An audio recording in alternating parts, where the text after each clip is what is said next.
Hello friends, welcome to my channel. আজকে আলোচনা করব সুপ্রীতম এই নামের অর্থটি। সুপ্রীতম এই নামের অর্থটি জানতে চেয়েছিলেন আমার ভিউয়ার্স সুপ্রীতম ঘোষ। রূপসা এই নামের অর্থ আমি জানিয়েছিলাম, সেই ভিডিওতেই তিনি কমেন্ট করেছিলেন তিনি সুপ্রীতম এই নামের অর্থ জানতে চেয়েছেন। আগের ভিডিওগুলিতে আমি আলোচনা করেছি অশোক, তোরা, দীপা, কীর্তিমা, বাসুদেব, কৌশিক, প্রমিতা, পৌলমী, মণিদীপা, রূপালী, ঐশিতা, রবিন, পাপিয়া, সন্দীপ, কাজল ইত্যাদি বহু নামের অর্থ আমার জানানো আছে। জানতে চাইলে ডেসক্রিপশন বক্স চেক করতে পারেন, এছাড়াও সার্চ করে জেনে নিতে পারেন।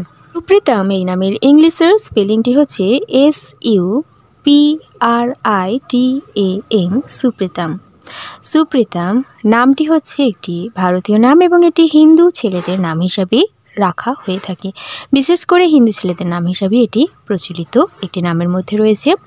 এবং সুপ্রীতম এই যে শব্দটা, এই শব্দটা সংস্কৃত থেকে পরিবর্তিত হয়ে বাংলা শব্দভাণ্ডারে এসেছে।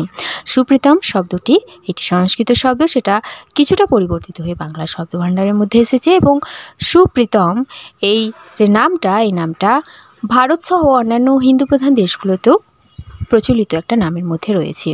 তবে জেনে নেওয়া যাক সুপ্রীতম এই নামের শুভ সংখ্যা, শুভবার, শুভ রং কী কী।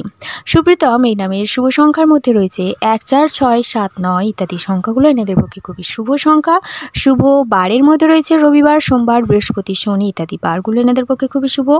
এবং শুভ রঙের মধ্যে রয়েছে হালকা নীল, খুবানি রং, আসমানি, ধূসরাভ, কালো, টিয়া, উজ্জ্বল বর্ণের যে সমস্ত রং ইত্যাদি রঙগুলো এনাদের পক্ষে খুবই শুভ রঙের মধ্যে রয়েছে। এবার জানাই সুপ্রীতম নামের অর্থ কী। তার আগে ছোট্ট অনুরোধ, সুপ্রীতম নামের যদি কোনো বন্ধু, পরিচিত, আত্মীয় থাকে তাকে অবশ্যই শেয়ার করুন ভিডিওটি, সেও জানতে পারবে তার নামের অর্থ। এছাড়াও আপনার নাম যদি সুপ্রীতম হয়ে থাকে এই মুহূর্তে ভিডিওটি দেখছেন, তাহলে অবশ্যই কমেন্টে জানাবেন কেমন লাগলো। ভালো লাগলে অবশ্যই লাইক করবেন এবং আপনি আর কোন নামের অর্থ জানতে চাইছেন সেটিকেও কমেন্টে জানিয়ে দেবেন। আমি আপলোড করব সেই নামের অর্থ, তার জন্য সাবস্ক্রাইব করে সঙ্গে থাকুন। এবার জানাই সুপ্রীতম এই শব্দের অর্থটি কী। সুপ্রীতম শব্দের অর্থ হচ্ছে সুপ্রিয় ব্যক্তি, অর্থাৎ যিনি খুবই একজন প্রিয় ব্যক্তি, যিনি ভালোবাসার পাত্র, যিনি প্রাণপ্রিয়, এই অর্থে ব্যবহার করা হয়ে থাকে। সুপ্রীতম এই শব্দের খুবই দারুণ একটা অর্থ আমরা জানলাম, যে সুপ্রীতম অর্থাৎ হচ্ছে যিনি সুপ্রিয় ব্যক্তি, যিনি অত্যন্ত প্রিয়, অত্যন্ত কাছের, একজন প্রাণপ্রিয়, যিনি একজন ভালোবাসার পাত্র, এই অর্থে ব্যবহার করা হয়ে থাকে সুপ্রীতম এই শব্দটি।